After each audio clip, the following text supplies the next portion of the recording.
สิปลูกยังอยู่เนี่ยทั่วอย่างนั้นทั่วเป็นทั่วใหญ่ๆนะ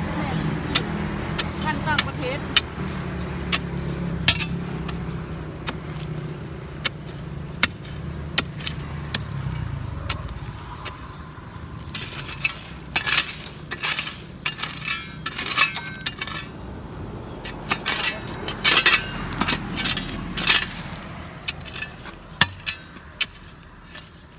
ให้มันก้อขึ้นน้ำนี้เลยนี่มันขึ้นมามันก้อขึ้นไปเลยตัวทั่วนี้มันขึ้นง่าย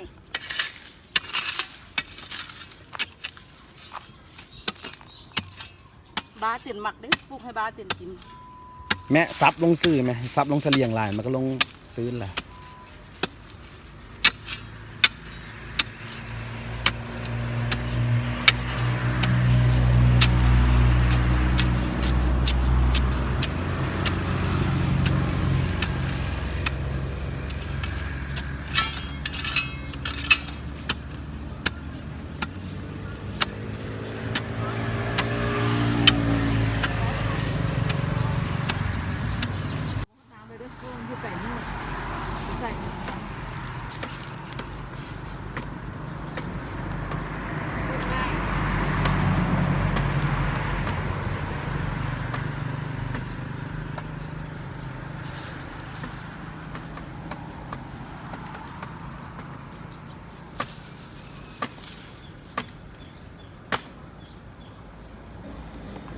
บากินบามา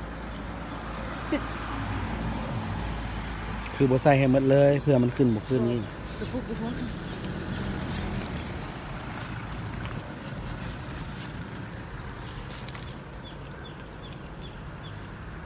เอาโบน้ำ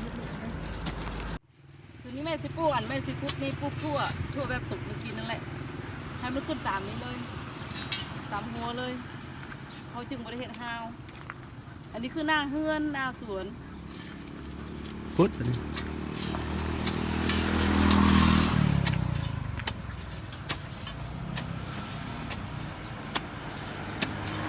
ต้องสีงามอยู่กับหิน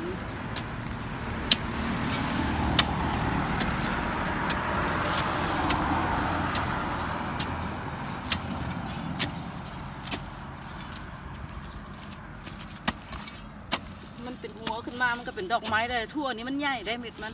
หน่วยมันน่ะลูกน้อยแล้วมากินลูกน้อยแล้วมากินบ้าปลูกไก่นี่ลูกน้อยกินคนเดียวมัด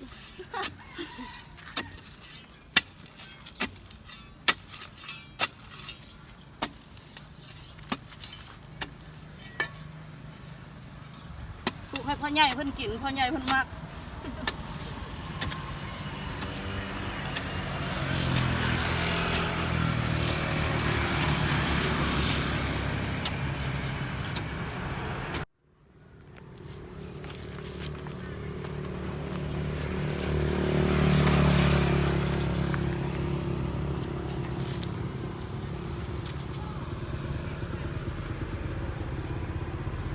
เอาแม่บ่ใส่ปุ๋ยก่อนบ่จะน่อยเอาปุ๋ยปุ๊บก็ได้จะน่อยเอาขี้งัวปุ๊บเพิ่มก็ได้